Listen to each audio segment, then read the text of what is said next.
Welcome back, YCN Sports Talk. Jeremy Stout, Dustin Ribellini, and Dustin, as we talked about, spring training is almost over. About 10 days left until the Red Sox start and a lot of teams start. So first, some bad news, some questionable news. Drew Pomerantz injured over this past weekend. Not really sure how that's going to play out, but that's bad news. And David Price looking like he is going to be on the DL to start the season. We've heard of that the last couple of weeks. Are they going to have to go out and get somebody sooner rather than later? Earlier in the week, they said Pomerantz's injury may not be as serious as we thought. But I said this when I saw the injury. Anytime you hear tightness in tricep, it brings up red flags. So now with the Red Sox, when David Price went down, they had less room for error. Now if Drew Pomerantz can't go, I heard the name Kyle Kendrick might start in the rotation, a guy that's been bounced around from the Phillies. I think he might have been on the Brewers at one point. Now the Sox picked him up.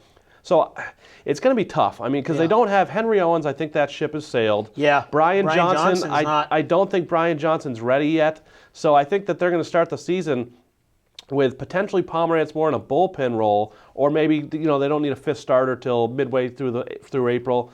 But I think that now with the Red Sox, Sale and Porcello have to pitch like you thought they were going to. But I do think Dave Dombrowski right now is looking for an insurance policy to say, hey, maybe Pomerantz's injury isn't serious, but I don't think they can risk it going into the season with Sale, Porcello, Wright, and Rodriguez, because Wright and Rodriguez are question marks too. Exactly, yeah. So I think Dombrowski's got the phone working hard right now. Yeah, I think sooner rather than later we'll see a move being made, and obviously the David Price injury. We'll talk about that coming up later on the Valley Regional Healthcare Prescription Playbook. But let's get into the rest of the American League. We kind of touched on that earlier this month.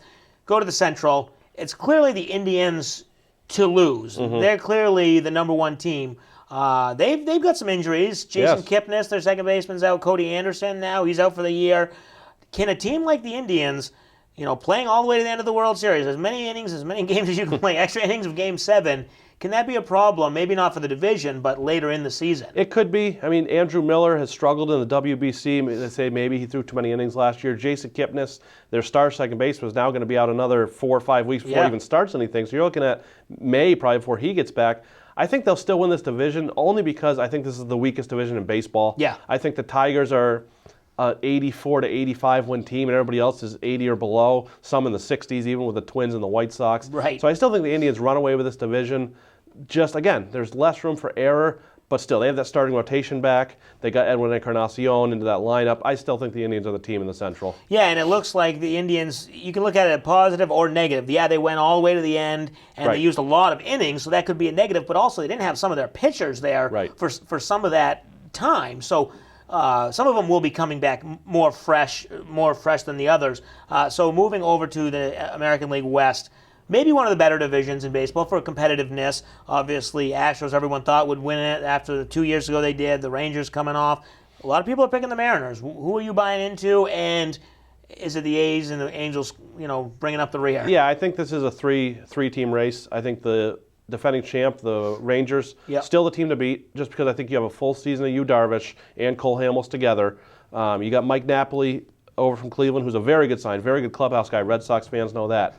Houston made a lot of good moves. Carlos Beltran, Brian McCann, a lot of good clubhouse guys for a younger team. Seattle, my feeling on Seattle, and it's been this way for a couple of years, they have to prove it before I buy in. Right, yeah. They've had a lot of talent. They've always been on the edge. They've had a lot of talent for the last couple of years, and people have loved Seattle as a trendy pick, but they haven't really got over that hump yet. So I think right now it still starts with Texas and Houston, and I give Texas the slight edge just because of that top two in the rotation. Yeah, I think Texas and Houston, I would say, are probably right there. I do think Seattle does well, and they may be able to sneak in with a wild card, but you're right.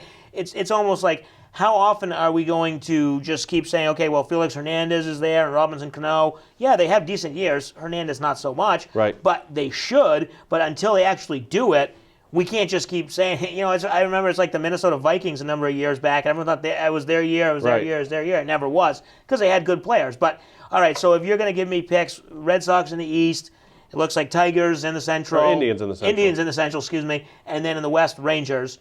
Who might represent the American League in the World Series? It's early. Yeah, Won't hold you to it. It's very early. I go back and forth. Indians, Red Sox, Indians, Red Sox. Okay, so right at the top. I think if everything goes well and people stay healthy, I think the Indians are the best team right now just because of that starting rotation. I think the Red Sox rotation can be great, But right now, there's way too many question marks for me to hop on their bandwagon. Yeah, exactly. Now with this next injury for earlier in the offseason, I would have said Red Sox. But right now, going into the season, I think the Indians have less question marks. Yeah, I agree. And the division, as you mentioned, is easier. They could breeze through that. They could rest some players. Rest some players, exactly. All right, we'll take another break. When we come back, we'll come back with the Valley Regional Healthcare Prescription Playbook. You're watching YCN Sports Talk.